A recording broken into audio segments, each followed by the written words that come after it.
Hey guys, what is up and welcome to a new League of Legends video. So there recently was a post by a writer talking about the overhaul of many of the AP items. And the list is actually quite huge in terms of what they're changing and how they're changing it. So throughout this video, I want to go through every single change of the items, make it as easy to understand as possible, and also give you my thoughts on each of the change. But before we go into all the changes, let's talk about why they're changing these items to begin with. So the main issue that they see is the fact that right now people just opt for the raw AP items, which almost always include the 3 needlessly large rod items. And by the way, NLR is standing for needlessly large rod. So because of that, there's not enough item diversity. There's only a handful of items ever bought on AP champions. And on top of that, they feel like a lot of the champions that heavily benefit off of these raw burst AP items are mainly being played over many of the other choices. And they also feel like the 3 items that are built from NLR are just simply too strong, giving them also way too much utility. So for instance, a Luden's Echo and a Zhonya Zaroglass giving you 120 AP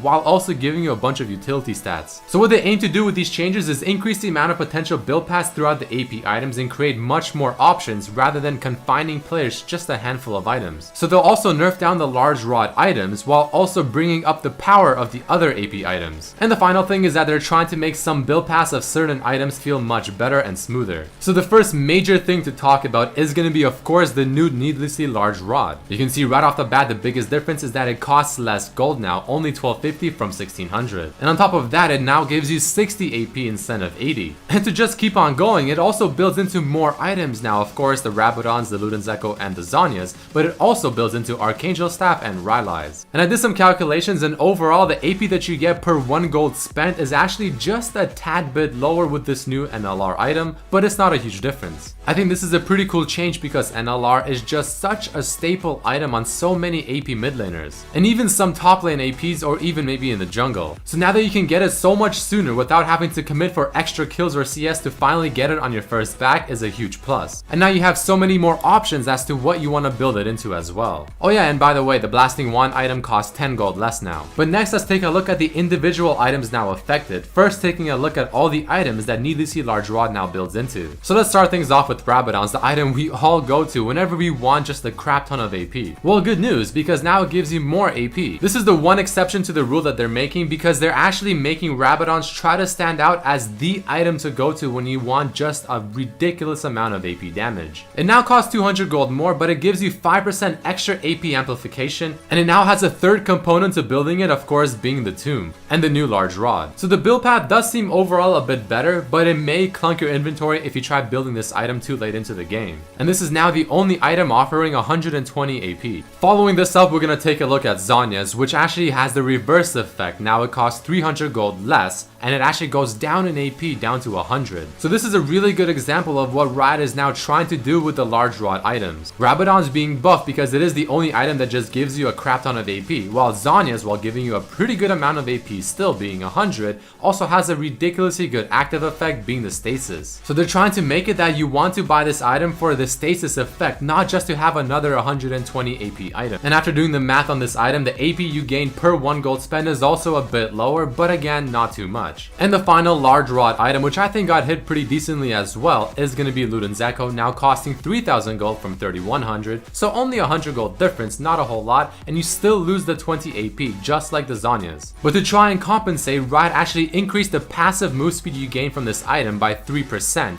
Now that's not really a whole lot. The build path is the same, but again, the purpose of this item is not to get it for the extra damage or for the 120 AP, but just to get it for the utility effect, the extra move speed. They're trying to make these items more utility based. So maybe on a champion like Cassiopeia or Twisted Fate, it could still be a pretty good buy, but someone like a Xerath might not want to get it anymore. And then following this, we have the new Archangel Staff, now finally building out of a large rod and a Tear of the Goddess plus 1030 gold. The overall build cost for this item has increased by 300 up to 3000 gold, but it offers 80 AP now rather than 60. And once again, after doing the math on this item, you actually get more AP per 1 gold spent as to the previous iteration of this item. The passive is also unchanged. So overall, I think Archangel Staff is looking like a pretty sexy item, and this is going to be something you want to be getting on many more AP champions. Definitely a pretty good way to make people look at other items more rather than just going for the same items every single game. And the last item building out of the large rod is going to be Rylai's Crystal Scepter. Now this is an item I've always thought was actually quite strong, but I guess now it's going to be even better. The only unfortunate thing is that it now costs 100 gold more, and it now has a different build path instead of a blasting wand. It's again the large rod with the amplifying tomb and the giant's belt, still offering the 100 AP, and it still offers the same HP and everything. But the biggest difference is now the passive effect actually slows for much more. The biggest thing to notice is that an instant AoE ability slows for 40% for 1 second now, rather than the current 1.5 seconds for 15%. Now it's a heavier slow for less time, which I think is much better. And pretty much the same thing happening with the dot abilities and multi-hit abilities. This will make it a lot easier for a champion like a Cassiopeia, a Karthus, or a Brand to chain their abilities one after the other, since the slow ability is much heavier. Overall, a pretty good change for just 100 gold. But next we have the whole handful of items that Riot put a bit more attention to try and intrigue players to buy these items more and not just stick to the same handful of items every single game. The first of those items is going to be the Rod of Ages. So it costs you 100 gold less and you still get 60 AP, but you get a bit less HP and a bit less mana on the base stats. However, on the positive side, the passive effect of Rod of Ages, where it stacks over time up to 10 stacks, is actually much better. The amount of HP you get from the passive is still the same, however the mana you get from the passive is now 200 more and 20 extra AP as well from the passive once it's fully stacked, while of course the growing numbers are twice the amount. And the items to of course finish the Rod of Ages are the exact same. I think it's a pretty cool change, especially on the mid lane champions that'll buy it, not giving you the extra HP, but you get a lot more mana, which synergizes well with Archangel Staff, and you get extra AP as well. Next in line is Nashor's Tooth, which for whatever reason costs you only 80 more gold. But for that 80 gold, you get 20 extra AP, which you don't have to bring a calculator out, is actually quite worth it. But the bad part is the fact that it now gives you 10% less attack speed. The main champion coming to my mind is definitely going to be Diana, and I think this item will give her a better mid-game power spike with the extra AP, but it might scale just a bit worse due to the decrease in the attack speed. Riot actually said how the ratio of attack speed to spells favored strong on-hit proc champions too much, so they pretty much reversed the item. Either way, it's looking pretty good. Here's the item I'm personally most excited about, the Liandry's Torment change. For only an extra 100 gold, you get an extra 30 AP. The passive is the same with the magic pen, the percent damage, the HP, but it now builds from a Haunting Guise plus a blasting wand. And also the Haunting Guise costs you 20 more gold, which I mean, who cares? Overall, I think this is a really good change to this item, finally gonna be feeling really strong in the right hands. I'm sure the Vladimir, Rumble, and probably Cassiopeia players are extremely happy. The next one is Will of the Ancients. This is an interesting one because they removed the 20% spell vamp and instead made you heal for 15% of the spell and ability damage that you deal while ignoring the resistances. And you get 33% heal for AoE spells. They are trying to make less dependencies required to make the spell vamp on this item work. And a writer who did the math on this item said that it takes about 50 MR after your penetration for this Wota to be stronger. And now with Sork Boots and penetration masteries, it actually heals for less until the opponent buys MR, at which it then heals for more than before due to ignoring MR, but offers less vamp when you get raw penetration from Void Staff. So this one is definitely quite interesting, not sure how I feel about it. Following this, we have Morellonomicon and Athene's, which I'll talk about at the same time because the changes are very similar. The only difference on these items is that they both now require an amplifying tomb for their build path, which overall just makes the build path a lot smoother, making you not have to wait a whole bunch of gold to finish off the item. But everything else remains untouched. And then finally we have our favorite magic penetration item, Void Staff, which now costs you 205 gold more while also giving you 10 extra AP,